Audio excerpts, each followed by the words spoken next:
కళ్యాణ్ మనం చూసుకున్నాం. పవన్ కళ్యాణ్ ఇంతకు ముందు చెప్పుకున్నట్టుగా ఏకైక డిప్యూటీ సీఎంను పెట్టుకున్న చంద్రబాబు నాయుడు ఆయనకు తగ్గట్టుగానే దాదాపు 7 శాఖలకు సంబంధించిన అధికార బాధ్యతలన్నింటి కూడా ఆయనకు అప్పజెప్పారు. కీలకమైన శాఖ గ్రామీణాభివృద్ధి శాఖ, గ్రామీణ తాగునీటి సరఫరా శాఖ, పంచాయతీరాజు, ఫారెస్ట్, ఎన్విరాన్మెంట్ ఇలాంటి శాఖలన్నీ కూడా కీలకమైన ప్రతిరోజు కూడా జనాలతో సంబంధం ఉండేవి, ప్రజలతో సంబంధం ఉండేవి. ఇది పవన్ కళ్యాణ్ ఏరి కోరి తీసుకున్నట్టుగా తెలుస్తోంది. ఎందుకంటే రాష్ట్రంలో 17,000కు పైగా గ్రామాలు ఉన్నాయి. ఈ గ్రామాలన్నిటికీ సంబంధించిన వ్యవహారాలను కూడా ఇప్పుడు పవన్ కళ్యాణ్ చూడాల్సి ఉంటుంది. అంటే పవన్ కళ్యాణ్ ఇప్పటివరకు సినిమా నటుడిగా ఉన్నారు, అటు సినిమాలు చేస్తున్నారు, రాజకీయాలు చేస్తున్నారు, సినిమాలు చేస్తున్నారు. ఇప్పుడు ఆయన పూర్తి స్థాయిలో ఒక డిప్యూటీ సీఎంగా ఉన్నారు. పూర్తి స్థాయిలో 7 శాఖలు అల్లాటప్ప ఆషామాసి శాఖలు కాకుండా కీలకమైన శాఖలు, రోజువారీ డెవలప్మెంట్ ఉండే శాఖలు తీసుకున్నారు. కాబట్టి అటు ఇంజనీరింగ్ పనులు పంచాయతీరాజ్ ఆయనే చూసుకోవాలి, రోడ్ల నిర్మాణం గ్రామీణ రోడ్ల నిర్మాణం ఆయనే చూసుకోవాలి, గ్రామీణ పంచాయతీల నిర్వహణ ఆయనే చూసుకోవాలి. వీటన్ని వ్యవహారం అనేది కీలకమైంది. కాబట్టి చిన్న బల్బు పోయిన పంచాయతీలో కూడా పంచాయతీరాజ్ మంత్రినే ఆక్షేపించే పరిస్థితి రేపు వస్తుంది. దీనికి పవన్ కళ్యాణ్ సిద్ధపడ్డారా?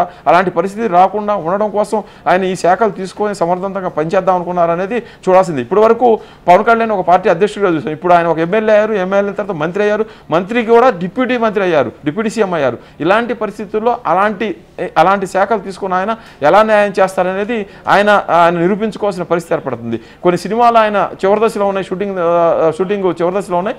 అలాంటి సినిమాలు పూర్తి చేసుకున్న తర్వాత పూర్తి స్థాయిలో ఆయన డిప్యూటీ సీఎం పదవికే పరిమితం అయిపోయి తను తీసుకున్న శాఖలకు న్యాయం చేస్తారా, లేకపోతే 2 పడవల మీద కాలు పెట్టినట్టు అటు సినిమాలకు ఇటు రాజకీయాలకు రెండింటిలో ఉండాలని అనుకుంటారనేది తేలాల్సి ఉంది.